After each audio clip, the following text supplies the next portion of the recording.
పశ్చిమ గోదావరి జిల్లా భీమవరం పట్టణంలో అన్నా క్యాంటీన్లు జనసేన ఎమ్మెల్యే పులపర్తి రామాంజనేయులు పరిశీలించారు. ఈ నెల 15 నుంచి CM Chandrababu, deputy CM Pavan Kalyan ఆధ్వర్యంలో పేదవాడికి ఉచితంగా ₹5కి అన్నం పెట్టే కార్యక్రమం ప్రారంభిస్తున్నట్టుగా చెప్పారు. భీమవరం పట్టణంలో 3 అన్నా క్యాంటీన్లు ప్రారంభమవుతున్నట్టుగా రామాంజనేయులు తెలిపారు.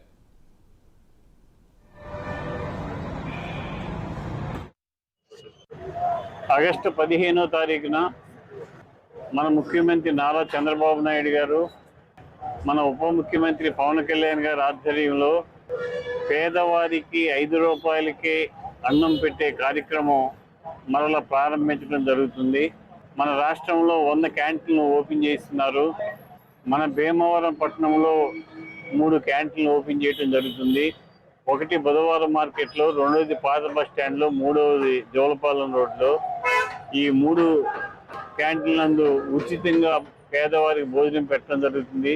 దీనికోసం ఈ పాడైపోయిన ఈ క్యాంటీన్లు మళ్ళీ రీమోల్డ్ చేసి చక్కగా తయారు చేసి ఈ అన్నా క్యాంటీన్లు ఏర్పాటు చేయడం జరుగుతుంది.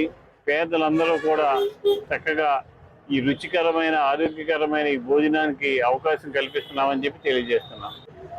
ఆగస్టు 15వ తారీఖున మన ముఖ్యమంత్రి నారా చంద్రబాబు